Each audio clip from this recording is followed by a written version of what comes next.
J'arrive à, un peu avec l'expérience, parce que je fais ça depuis longtemps et tout ça, à comprendre ce que c'est que mon métier d'acteur et en quoi je peux bien le faire, en quoi je peux échouer, et où j'arrive à trouver du plaisir, et où j'arrive à me... Non, j'arrive quand même à avoir une certaine, pas une technique, mais je peux pratiquer le métier d'acteur.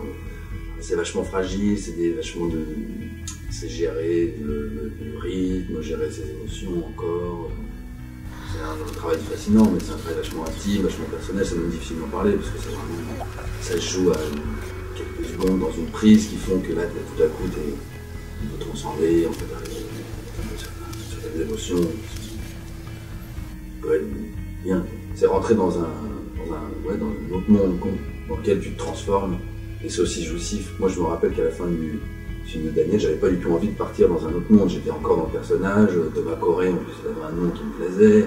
Le fait qu'il soit photographe, qu'il soit au Liban, l'histoire des nanas, de boire de l'alcool et de se libérer de tout ça et de le vivre vraiment. Et qu'en plus, il y a une caméra, il y avait des scènes qui m'ont éclaté.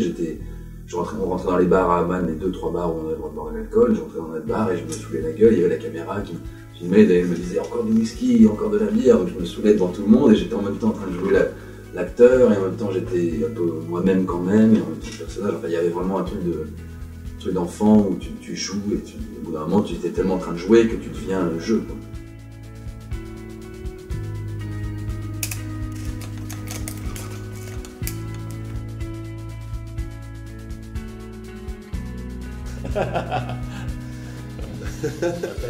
Le recul.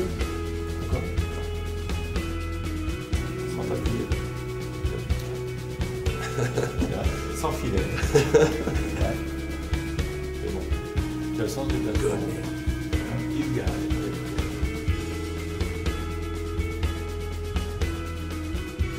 Ah, là, c'est bien. Ah ouais.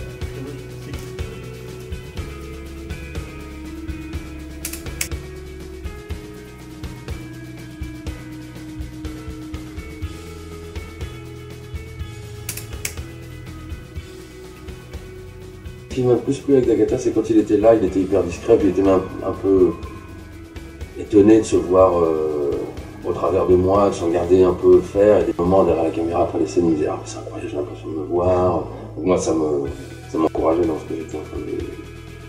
dans mon travail. Et puis, parfois, moi, je lui ai posé pas mal de questions au début, quand il était là à Beyrouth. J'allais avec lui dans la chambre, on buvait des coups, et je lui disais « Alors là, qu'est-ce que tu penses ?» Je regardais comment il était, parler de... C'était une chance, parce que c'est pas comme quand tu fais une Molière ou je sais pas qui, où tu es obligé de recréer une espèce d'idée. Même si c'est dans l'esprit collectif, dans l'inconscient collectif, tu es quand même un peu de fabriquer quelque chose. Là, j'avais vraiment le modèle en photo. Donc je sentais petit à petit que je me rapprochais de lui, ça c'était agréable.